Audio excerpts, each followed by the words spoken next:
Halo, aku Peti dari podcast Main Mata. Aku Aya dari channel YouTube Kanaya Sofia. Kita lagi bikin podcast bareng namanya Papaya. Setiap episodenya kita bakalan ngomongin soal bebukuan Dan banyak hal lainnya. Jadi stay tune.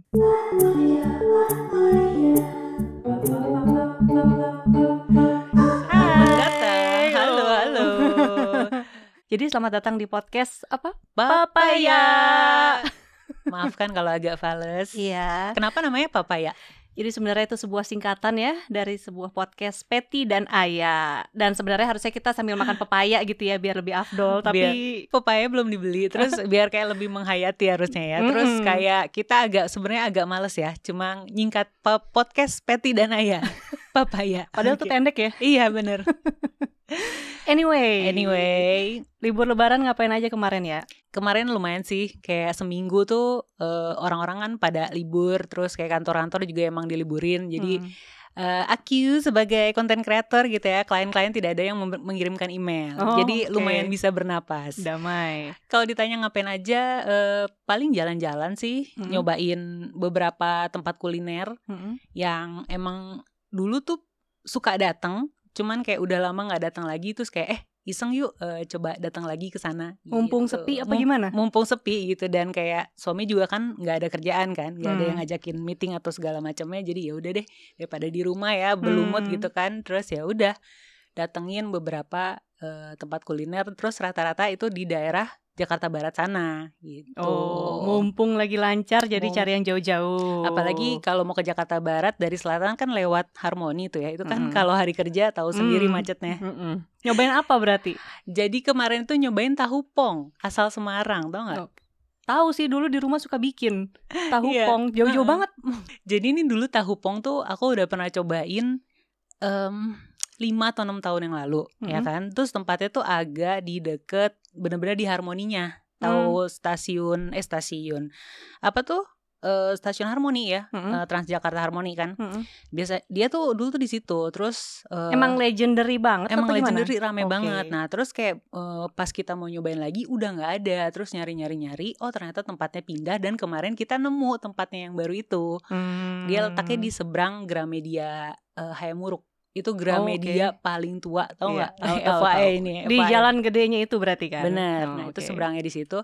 Pas kita dateng, itu rame banget. Tapi yang salut ya Pet ya, kayak mereka tuh teamworknya bagus gitu. Kayak aku dateng terus langsung kayak disodorin mau pesan apa gitu. Tunggu ya, nanti antriannya ada 2 orang lagi. Terus pas kita udah duduk, kayak misalnya ada mejanya berantakan gitu, sama mereka langsung dirapiin gitu. Terus makanannya langsung dateng. Pokoknya suka banget deh sama teamworknya mereka. Kayak keluarga gitu. Jadi agak-agak nostalgic dong, dulu udah pernah ke situ ya. Bener. Itu salah satunya. Terus satu lagi tuh aku nyobain ini. Jadi tadinya mau ke Bakso Akyau 99 kan, yang di daerah Mangga Besar situ. Ternyata tutup. Terus kita jalan dikit ke dari situ, dari Bakso Akyau, ternyata ada satu tempat namanya Tokyo Kitchen gitu. Tempatnya enak, cozy gitu, kecil, nyempil. Terus ya karena tempatnya cozy, akhirnya kita memutuskan untuk makan di situ, dan ternyata ya lumayan enak juga kayak makanan-makanannya. Gitu. Itu udah pernah juga dulu? Belum. Ini? Belum, karena kecelakaan nggak nemu bakso Akyau, akhirnya nyobain yang lain. Aku juga sempat nostalgic ya waktu kemarin lagi liburan lebaran. Tahu stik Gendi nggak sih? Tahu yang di Menteng kan? Iya, yang di Menteng. Kan dulu tuh emang waktu kecil kayak orang tua nggak sering sih, maksudnya beberapa kali gitu ya makan di situ. Terus rotinya kan enak banget dulu ya, roti manis, roti tawar manisnya itu kan. Jadi kemarin makan ke situ lagi, tapi ternyata tempatnya bagus sih. Mungkin kayak ya buat sekarang karena itu kayak rasanya nostalgic, jadi kayak back to 70s, 80s gitu kan. Terus cuma nyobain sticknya ternyata udah kalah ya dibandingin yang sekarang. Sayang sekali. Aku tuh kesana tuh kayaknya 4-5 tahun yang lalu ya. Nyobain, bener-bener kayak pertama kali nyobain.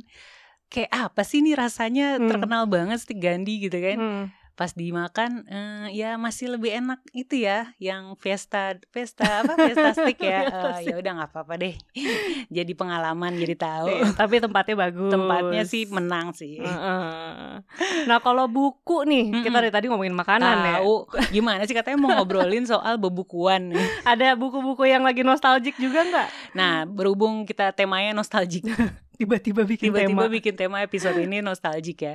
Kebetulan kemarin aku juga lagi bernostalgia baca komik Conan tapi yang volume 1, Pet. Anjir, itu volume 1 terbit tahun berapa ya? Cuman kan kayak Gramedia tuh dia nerbitin ulang kan ya, versi gitu? Premium yang kertasnya tuh kayak lebih tebel gitu. Berapa sih harga komik sekarang? Kalau yang versi premium itu dia sekitar 50 apa 65 ribu gitu. Iya, karena dia 2 volume gitu dijadiin 1, ya kan. Nah, terus aku baca kayak timbul lagi masa-masa apa ya? Dulu baca itu tuh dulu bacanya pas masih SD dan aku tuh harus datang ke tempat rental gitu loh untuk baca komik itu. Di Jakarta atau di mana? Di Jakarta. Terus udah gitu, kok di Jakarta sih? Aku tuh SD bukan di Jakarta, Ayah. Di mana? Aku SD itu di Puncak. Tahu daerah Puncak kan? Tahu. Di situ. Jadi aku datang ke tempat rental baca itu. Jadi kemarin pas baca lagi kayak Kamu lagi ada baca apa nih pas libur kemarin? Libur kemarin ini lagi baca ulang lagi ya sebenarnya. Mungkin karena mau dibikin video juga sih. Jadi ada 2 sebenarnya yang aku baca. Kalau yang aku baca ulang tuh ada Rapi Jali-nya di Lestari. Sebenarnya baru terbit kan yang terakhir ya, yang ketiga tuh baru terbit kan awal tahun kemarin. Cuman ternyata lupa gitu, Rapi Jali belum pernah dibikin review ya gitu. Jadi akhirnya ya udah baca ulang lagi. Terus tetap suka sih gitu. Pernah baca karya Edi Lestari nggak? Pernah, yang Aroma Karsa. Terus satu lagi KPBJ. Nah, yang Rapi Jali ini kebetulan aku emang belum baca gitu. Kamu baca yang itu ada 3 buku kan? Ada 3 dan tebel-tebel banget. Parah. Yang buku ketiganya aja kayak bisa dibagi jadi 3 buku lagi. Ya. Terus kamu baca yang buku yang ketiga, yang ke-1 kedua udah baca tahun lalu. Itu yang waktu aku baca versi ebook waktu itu di Storyal kan dia terbitin. Terus yang ketiga tadi yang mau baca Storyal juga, tapi ternyata dia nggak kerja sama lagi sama Storyal. Jadi versi ebooknya itu di Karya Karsa. Terus ternyata jumlahnya terbatas gitu loh dijualnya. Terus juga kayak, jadi aku mikirnya kayak ya elah udah kepalang tanggung nih, udah baca 1 dan 2 gitu kan, ya udah dia beli cetaknya tanpa tahu setebel apa gitu cetaknya. Buset, ternyata itu sih tebel banget. Sama kayak Harry Potter kan paling tebel volume 5 ya. Di antara 7 buku. Itu kayak sama deh, 800-an lebih halaman. Iya kayaknya kan? sih, gila sih. Wow.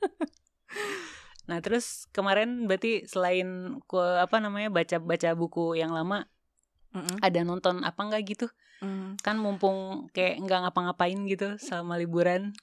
Jadi kan waktu libur lebaran mungkin yang paling happening itu Doctor Strange ya. Yang bener. Ada pre-sale tiket dari tanggal 29 April kalau nggak salah ya. Iya. Cuman BT-nya emang sampai sekarang belum kebagian nonton nih. Tolong ya.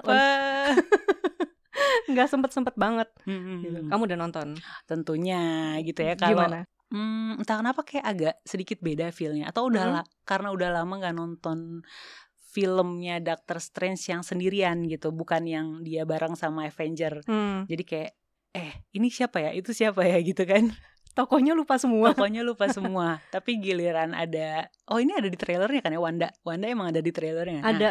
Pas ada Wanda masuk tuh, karena nonton TV seriesnya jadi ya tahu gitu background story-nya Wanda tuh kenapa ada di situ, tahu. Sementara justru tokoh-tokoh inti yang emang ada di Doctor Strange film pertama aku malah lupa gitu.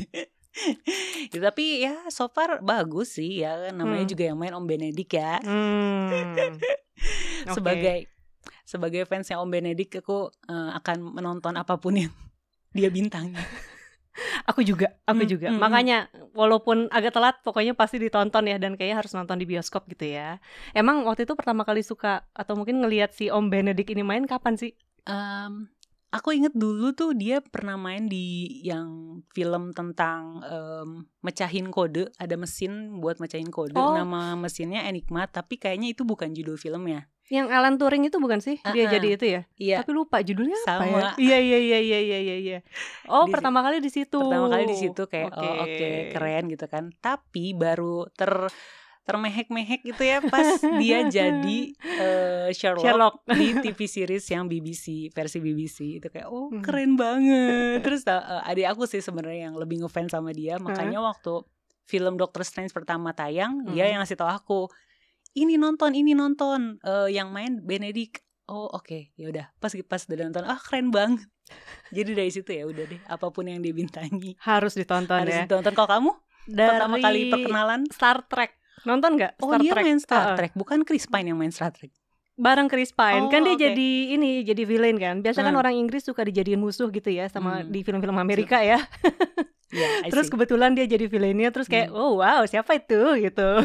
Terus dari situ baru tahu oh ternyata dia main Sherlock. Ternyata kan dia main Sherlock juga udah dari sebelum dia main film layar lebar kan. Cuman kayaknya baru orang-orang juga baru pada ngeh dari situ. Itu tahun berapa ya? Waduh, Star Trek 2000 ya. Yang Into the Darkness kalau nggak salah itu 2000 berapa ya? Ya kebetulan aku nggak terlalu ngikutin Star Trek Tri. Soalnya kayak film sci-fi sebenarnya not my thing. Berarti Star Wars gitu-gitu juga nggak nonton. Okay. Sebenarnya aku juga nggak nonton tapi gara-gara suami yang dulu nontonin Star Wars terus kayaknya jadi nontonin Star Trek juga gitu, terus akhirnya ya gara-gara dia juga sih sebenarnya jadi nontonin Marvel ya. Oh I see. Itu jadi ngikutin semua. Kalau sci-fi bukan our thing, apa nih yang our thing? Film apa nih yang kita banget? Apa ya?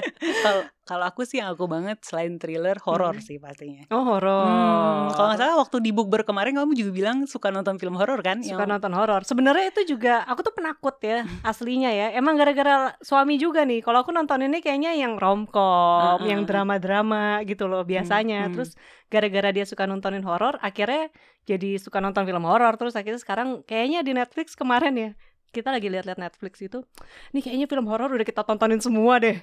Saking sukanya. Aku juga baru nonton kemarin, tapi sebenarnya ini bukan kayak horor penampakan gitu. Kalau di Netflix tuh masuk kategorinya survival horror, dikasih judul sama dia. Survival horror. Jadi judulnya itu adalah Tournament of the Champions. Apa tuh ya? Judul utamanya. Yang escape room itu bukan? Escape Room. Escape Room Tournament of the Champions. Itu kan film keduanya Escape Room. Itu aku beneran gak nyangka pas nonton, bener-bener tegang dari awal sampai akhir. Itu aku suka banget sih.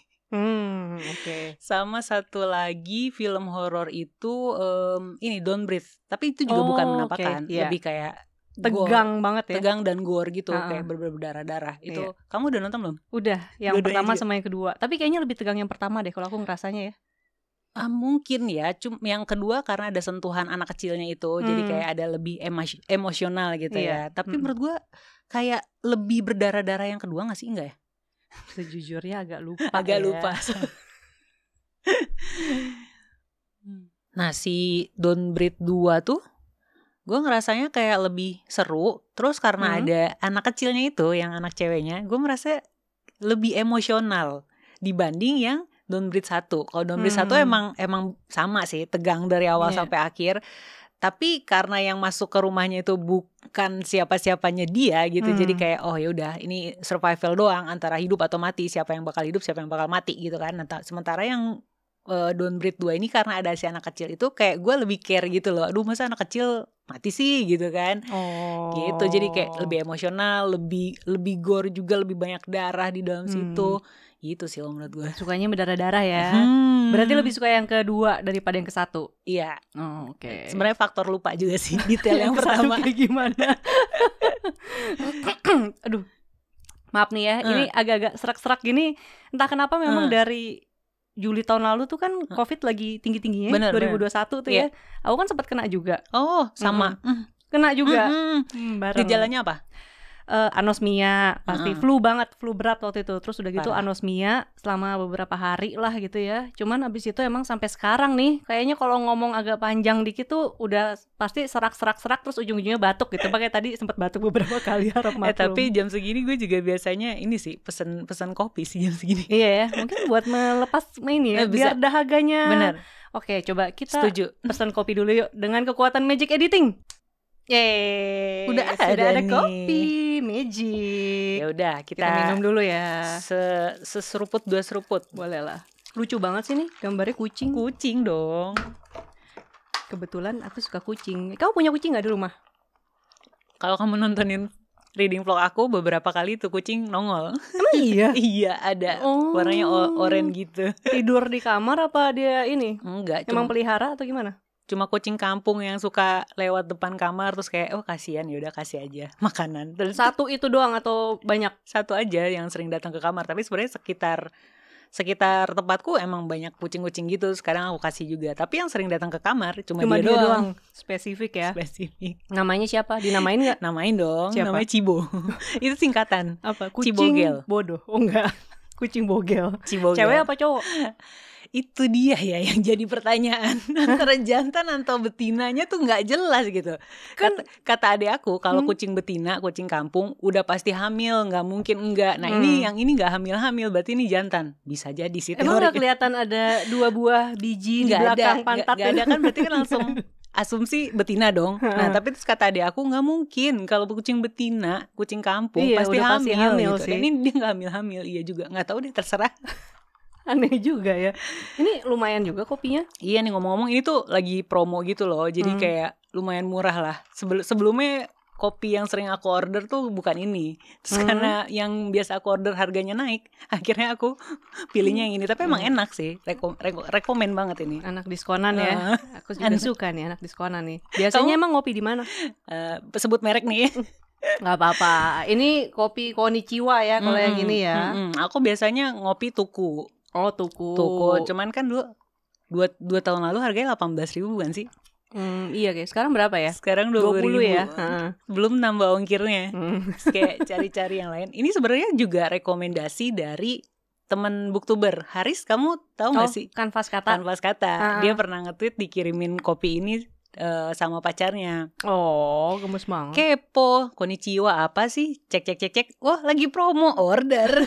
Dan dari situ keterusan. Kebetulan dekat rumah juga ya. Ada. Kalau aku sekarang lagi suka ini kopinya, kopi sejuk, tau gak sih? Sejuk tuh sebenarnya bakmi sama kopi gitu. Kebetulan tadi abis makan kopi sejuk, bakminya ya. Terus pernah nyoba pesen kopinya juga, ternyata enak juga gitu. Dan harganya lupa sih harganya berapa ya, tapi kebetulan si bakmi sejuk ini juga suka ada promo gitu loh kalau pesan online, jadi ya udah. Anak promo ya kita ya, anak diskon. Tapi kayaknya kalau pandemi gini udah lama nggak ngopi di coffee shop ya. Iya. Padahal baca buku di coffee shop tuh kayak nggak ada yang ngalahin gitu. Iya. Apalagi kalau sepi. Iya sih, dulu juga suka sih baca sendirian gitu di coffee shop terus sambil baca buku ya, enak banget sih. Tapi sebenarnya kemarin aku udah datang kayak ke satu cafe gitu sih, Pat. Jadi selain tadi kan kulineran makan yang berat gitu ya. Nah, aku nyobain satu cafe gitu di daerah Taman Langsat. Tahu Taman Langsat nggak sih? Kayak mau ke arah Gandaria gitu. Namanya Philo. Tempatnya gemes. Tempatnya gemes banget, kayak ada rumah kacanya gitu, terus depannya ngadep ke si Taman Langsatnya itu gitu. Itu baru coffee shopnya? Enggak sih, kayaknya sih udah lama. Ini pas Lebaran kemarin nyobainnya. Iya, pas masih libur kemarin. Jadi ya udah manfaatin deh, sekalian nongkrong juga ngerasain. Philo Coffee ya? Philo Coffee. Aku biasanya mainnya coffee shop biasa ke daerah Cipete sih paling ya. Cipete banyak ya juga ya. Iya, emang di situ kan sederetan tuh coffee shop semua. Dulu suka nggak suka sih, maksudnya pernah misalnya ke Dua Coffee. Terus kan dulu Tuku juga awalnya di situ kan. Sekarang masih sih. Pernah nyobain apa ya? Ada masanya emang suka nyobain juga sih sama kopi kalian, misalnya itu yang di Cikajang. Tahu banget. Itu kalian juga enak. Tapi kayak udah pindah ya. Buka cabang kayaknya. Emang pindah? Kemarin lewat situ kayaknya adanya Ombre Kopi sama apa? Ombe Kopi ya, sama apa gitu. Udah lama gak lewat Cikajang juga sih. Kemarin aku baru lewat. Amit-amit macetnya. Masih udah ya? masuk ini soalnya. Pas udah selesai Lebaran lewatnya atau kapan? Kemarin malam banget. Selesai libur Lebaran. Terus kan mau long weekend juga ya. Jadi daerah sekitaran Cikajang, Senopatis itu amit-amit macetnya. Jadi kayaknya udah emang back to normal ya kayaknya. Iya udah sih kayaknya memang. Resto-resto juga udah pada buka gitu. Ngomong-ngomong back to normal, kamu kegiatan udah back to normal lagi belum? Ya sekarang sih masih lagi meneruskan sisa-sisa sebelum Lebaran ya. Jadi apa kan tuh? Abis bikin kompetisi podcast resensi buku tuh. Sekarang sisa-sisanya adalah bungkus-bungkusin hadiah karena ada 30-an peserta. Jadi terus tadinya kirain kayak ya sehari bungkus-bungkus cukup lah. Oh ternyata tidak gitu, sehari paling kayak 7-8 peserta gitu. Jadi sambil dicicil nih masih sampai sekarang. Itu satu orang dapat 1 buku apa gimana? Satu orang dapat 5 buku. Oh I see. Kira-kira lumayan gitu. Yang packingnya ya. Iya lumayan. Terus emang serunya sih kayaknya setelah Lebaran ini penerbit juga banyak yang nerbitin buku ya. Soalnya waktu yang kemarin pengumuman kompetisi tuh kan ngobrol-ngobrol sama penerbitnya. Terus kan nanya, lagi ada keseruan apa nih gitu dari kalian biar yang pesertanya ikutan denger gitu pas lagi live streaming pengumuman pemenang. Terus mereka selalu bilang, iya nih lagi mau launching buku baru nanti setelah Lebaran. Mau launching ini setelah Lebaran gitu. Jadi kayaknya setelah Lebaran nih banyak banget buku-buku yang lagi mau terbit gitu. Bener-bener. Kayak kemarin aku juga kan baru nerbitin lagi. Baru menayangkan Kabar Kamis ya. Aku ngasih tahu berita-berita seputar perbukuan. Nah, emang ada yang mau terbit dari penerbit Haru. Dan itu novelnya dari penulis favoritku, Akio Shirakawa Sensei. Itu bakal terbit, judulnya Cinderella Addiction. Tapi kayaknya sih nggak akan dalam waktu dekat sih. Meskipun udah tahap voting cover. Biasanya kalau penerbit udah masuk tahap voting cover kan mereka nggak lama kemudian masuk tuh ke pre-order. PO, ya. Buka ke PO. Penerbit Harunya posting lagi di Instagramnya ngasih tahu cover yang terpilih. Tapi katanya nggak akan terbit dalam waktu dekat. Karena katanya mereka mau menyiapkan sesuatu yang spesial. Prediksi aku kayaknya mereka bakal launching di Halloween. Acara bukan lama banget. Festival Buku Asia. Ya kan mereka setiap tahun kayak bikin festival buku Asia yang dekat-dekat akhir tahun gitu loh, antara September. Tahun lalu festival buku Asia tuh bulan September ya kan. Nah, dan tahun lalu ada Minato Kanae Sensei. Nah, kayaknya curiganya streaming dong berarti tahun lalu. Curiganya bakal terbit dekat-dekat itu gitu. Ya tapi berarti masih agak lama ya. Sekarang masih baru bulan apa nih? Ya bulan Mei ya, masih tengah tahun. Kayak 2-3 bulan 3-4 bulan. Iya. Lama juga. Dari pilih cover kayak gak sabar gitu. Nah, makanya udah gak sabar banget. Kamu ada gak buku yang kayak ditungguin banget tahun ini terbitnya? Ini sih sebenarnya kemarin baru dikasih tahu, baru lihat sih dari Instagramnya Sastra GPU. Jadi Joko Pinurbo lagi akan launching buku baru nih. Udah ya pertengahan Mei ya dia launching buku baru. Terus aku udah ngontek juga ke Sastra GPU, mau dong wawancara Jokpin gitu. Karena terakhir ngobrol kan udah kayak 2-3 tahun lalu gitu. Jadi penasaran juga ini buku barunya kayak gimana. Terus kayaknya Jokpin juga terlepas dari pandemi gitu ya, waktu yang tahun lalu di saat penulis kayaknya banyak yang stuck gitu di sini, dia tetap nerbitin buku gitu. Jadi makanya penasaran sih, pengen tahu. Jadi dalam waktu dekat udah ketahuan ya ini ya, apa namanya? Dia 16 Mei itu launchingnya. Terus katanya sih bukunya memang tersedia untuk publik mulai 25 Mei. Kayaknya emang pas gajian ya, pas tuh. Iya emang harus strateginya, emang harus gitu. Iya. Pernah baca nggak bukunya Jokpin? Jokpin belum baca. Maaf ya, aku kalau sastra tuh kayak bisa dihitung pakai jari buku-buku yang udah dibaca. Sastra tuh siapa ya? Laksmi Pamuncak tuh masuknya sastra nggak sih? Kayak Aruna dan Lidahnya. Terus udah itu dong yang inget. Sisanya misteri atau thriller ya? Thriller, astaga. Tapi kalau penulis Indonesia, misteri atau thriller siapa? Ini juga, kamu pernah ini nih kayak komen di videoku tuh ya, rekomendasi misteri thriller dari penulis Indonesia. Itu aku selalu kasih tahu Rumah Lebahnya Mbak Rui Meita. Oke. Iya kayaknya itu juga cukup happening sih bukunya. Semua orang banyak yang suka ya. Banyak yang suka dan banyak yang nyari. Dan mau difilmin kan? Dan mau difilmin dan susah bukunya, agak langka. Iya. Udah lama terbitannya atau gimana? 2 tahun yang lalu tuh sempat cetak ulang padahal dengan cover yang warna kuning tuh yang gambar anak kecil, tau kan ya? Itu kan kayaknya lumayan heboh gitu, lumayan hype. Abis itu kayaknya banyak permintaan gitu, terus kayak nggak dicetak ulang lagi. Banyak banget yang DM ke aku, Kak belinya di mana sih? Ini susah banget di marketplace, nggak nemu-nemu gitu. Jadi ya itu sih salah satu penulis thriller Indonesia yang selalu aku rekomendasiin. Sama satu lagi dari Bang Zukaida. Buku-bukunya juga Zukaida. Itu favorit aku banget. Itu yang Muslihat Berlian itu bukan ya? Benar ya? Muslihat Berlian itu yang paling baru, novel terbarunya. Akhir tahun lalu terbitnya. Gitu. Ini yang terbitin siapa ya Zukaida? Yang dari Gramedia Writers Project itu apa bukan sih? Kalau yang buku pertamanya itu diterbitinnya masih sama Bentang, Bentang Pustaka. Tapi terus pas dia nerbitin Efek Jerak yang sebelum Muslihat Berlian, dia terbitinnya di One Peach Media. Oh, itu media penerbit independen, iya. Okay. Terus dari sejak itu kayaknya yang rights yang dibentang diambil, terus jadinya diterbitin semua di One Peach dengan cover baru gitu. Jadi ya di One Peach. Kenapa suka? Karena dia actionnya dapat sih. Kalau untuk kategori novel thriller Indo, action ya. Actionnya dapat. Kalau Rui Meta kayak lebih ke psychological thriller ya. Tuh. Tapi ngomong-ngomong sekarang kamu lagi baca buku apa? Soalnya kayak aku lihat di Instagram si Sofa Literasi itu kan klub bukumu ya. Iya. Lagi aku lihat kayak udah ada promosi 2 buku gitu. Iya bener.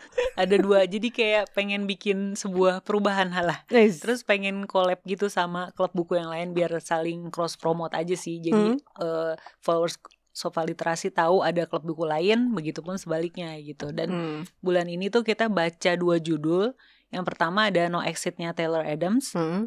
Itu udah pasti novel thriller, tapi dari penulis. Pilihanmu itu pasti ya. Iya, tapi voting juga sih kemarin. Terus paling banyak milih judul itu. Itu novel thriller dari penulis Amerika. Satu lagi aku bareng sama booktuber juga, ada Rachel dari Rachel's Library yang kemarin kita ngobrol di Bookber juga tuh sama Krisan. Kita bacanya thriller Korea, judulnya Happiness Battle. Oh, thriller juga itu. Yang milih siapa? Itu dari Rachel, emang programnya mereka kan, program baca barengnya mereka. Jadi Sofa Literasi nempel aja gitu. Nah terus tapi kemarin aku baru aja namatin yang No Exit itu. Emang seru sih, emang seru. Terus kan ada adaptasi filmnya. Lah nanti mau nonton, pengen bandingin. Di mana adaptasinya? Di Hotstar, Disney Hotstar. Udah ada. Udah banyak yang nge-tag aku kan. Nonton. Iya bentar nonton habisin dulu bukunya gitu kan. Nah sekarang sebelum masuk ke thriller berikutnya, aku mencari bacaan selingan. Jadi saat ini aku lagi baca graphic novelnya Marie Kondo yang The Life Changing Magic of Tidying Up. Ini buku tuh emang udah aku incer banget tiap kali main ke toko buku gitu kan. Pengen beli nggak ya? Ini gitu yang terbitannya kan. Bentang itu bukan sih? Bukan. Apa dari yang luar? Dari yang luar. Oh, yang luar. Kayak soalnya kan dalamnya ada gambar kayak komik gitu. Ya? Lucu, gemes. Tapi belum beli-beli. Terus kemarin ada di aplikasi Script ternyata. Terus aku baca. Jadi kayak ngerimain lagi dan lebih ini loh. Ada kok contoh nyatanya. Jadi kayak di graphic novelnya tuh ada satu karakter namanya Chiaki, tokohnya. Ceritanya dia rumahnya tuh berantakan banget. Kayak bisa jalan di lantainya aja tuh udah bagus banget gitu kan. Nah terus si Marie Kondo-nya datang untuk menyelamatkan keberantakannya itu gitu kan. Nah terus apa yang aku dapat, sebenarnya aku udah baca yang The Life Changing Magic of Tidying Up itu udah baca. Yang emang bukunya itu yang versi terjemahan dari Bentang Pustaka. Emang bener-bener life changing sih. Kayak abis itu pengen beberesnya. Cuman kan udah lama ya, udah kayak 4 tahun lalu. Masih beberes gak sampai sekarang?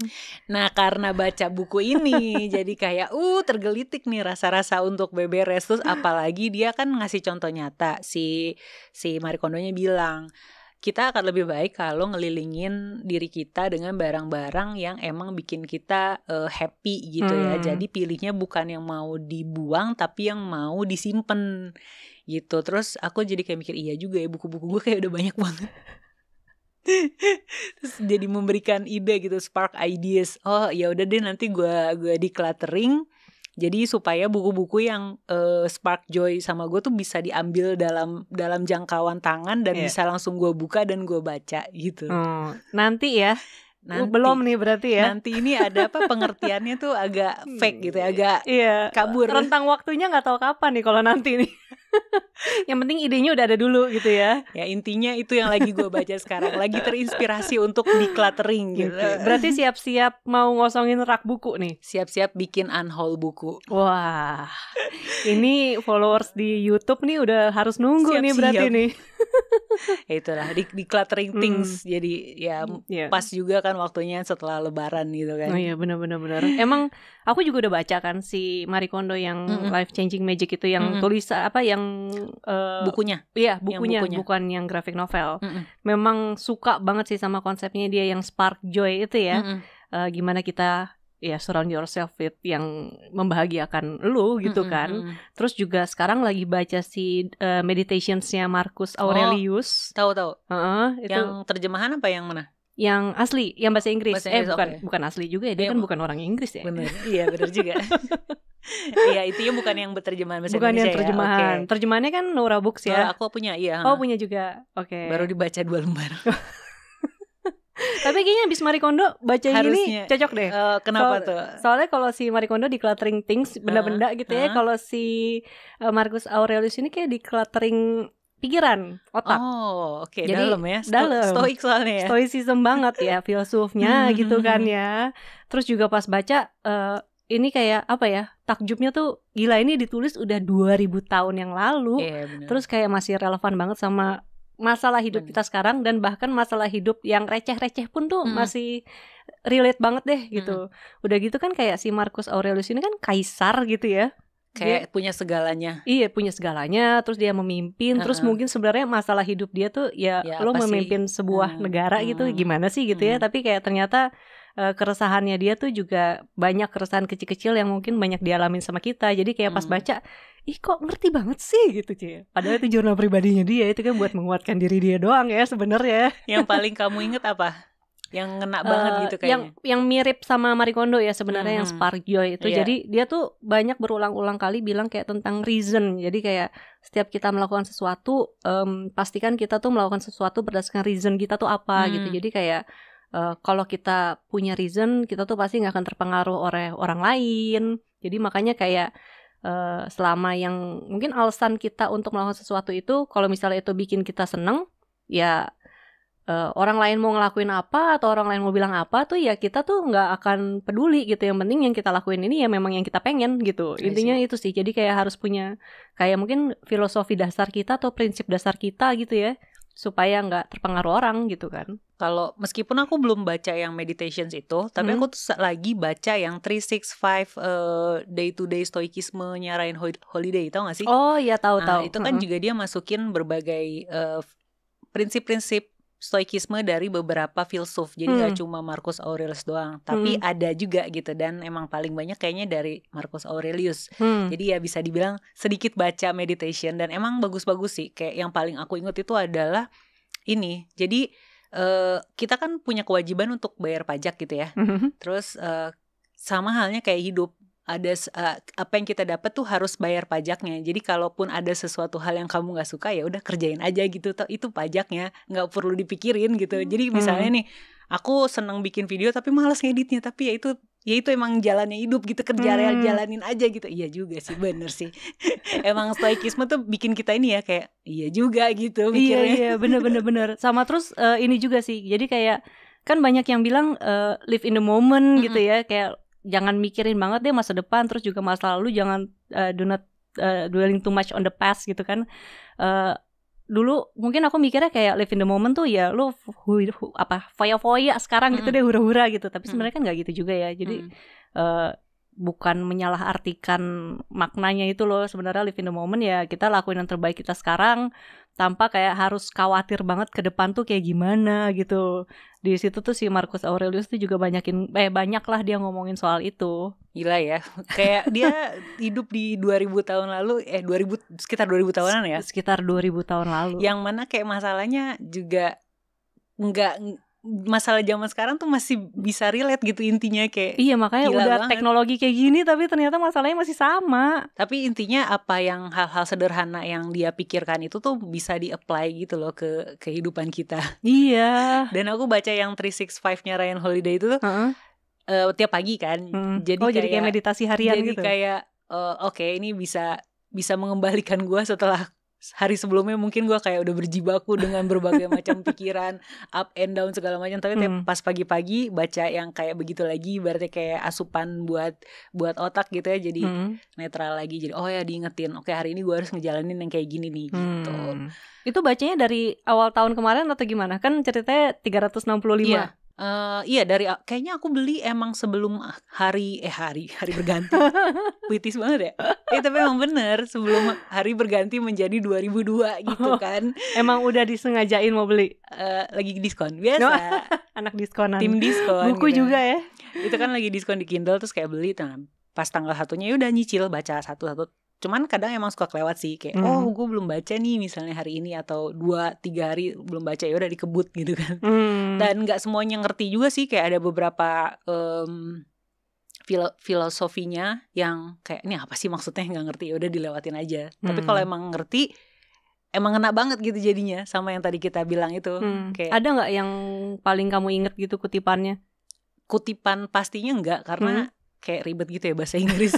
Terus kayak bahasa Inggrisnya bahasa Inggris zaman dulu gitu loh. Oh iya. Tapi ya maknanya kayak gitu. Karena kutipan dari filsufnya langsung gitu ya. Jadi di atasnya itu ada kutipan dari si filsufnya, ada Marcus Aurelius, ada Seneca, ada yang lain-lainnya gitu. Nah di bagian bawahnya si Ryan Holiday akan menjabarkannya dan mencoba mencocokkannya dengan masalah-masalah kehidupan sehari-hari kita gitu. Salah satunya yang bayar pajak itu gitu. Kayak ya udahlah jalanin aja, kan namanya juga pajak, harus dikerjain gitu.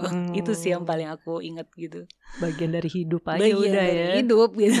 Mau malas kayak gimana, ya udah kerjain aja. Ya memang kadang kita suka ada kewajiban-kewajiban yang lupa gitu untuk dilakukan, atau malas sih memang. Males sebenarnya intinya. Iya benar sih. Kayak misalnya lagi acara keluarga, males nih acara keluarga, pasti ditanya ini itu. Ya udahlah jalanin aja gitu kan. Waktu lebaran ketemu ini keluarga? Sih. Untuk keluarga aku bukan keluarga gede gitu. Jadi ya aman ya. Aman. Suami juga aman. Iya. Terus selain decluttering minds, berarti kamu ada ini gak sih kepikiran buat declutter? Kemarin kan soalnya pas bukber kita ngomongin masalah dosa perbukuan tuh, beberes buku. Ada gak sih kepikiran buat ngeberesin koleksi-koleksi buku? Waduh, ada sih sebenarnya ya. Kayak siapa sih yang rak bukunya udah dibaca semua gitu kan? Sungguh tidak mungkin gitu ya. Mungkin nanti abis kamu ngelihat video kamu unhaul mungkin ya, aku akan terinspirasi untuk membuat juga. Gimana? Nah itu dia, sebelum bikin video buku unhaulnya, karena gue tuh harus mengeluarkan buku-bukunya. Ini sesuai ajarannya Marie Kondo nih ya. Semua buku dikeluarin, ditaruh di tengah, dipegangin satu-satu. Nah naruh di tengahnya itu yang kayaknya males banget. Soalnya kadang ntar ada kucing gue jalan gitu kan, bukunya diinjekin yang ada kan. Jadi iya gimana gitu ya. Tapi ya kalau ngomong-ngomong soal decluttering nih, ini kalau aku lihat jam, kayaknya nih biasanya jamnya aku harus decluttering pasir-pasir kucing. Ya ampun. Karena kalau enggak mereka rese, bakalan naik-naik ke sofa terus nyakar-nyakar gitu ya. Jadi sepertinya harus kita sudahi dulu ya. Kamar lu jadi berantakan banget, mendingan ya udah deh kita ikutin kita ngobrol lagi ya di episode berikutnya ya. Oke. Dah.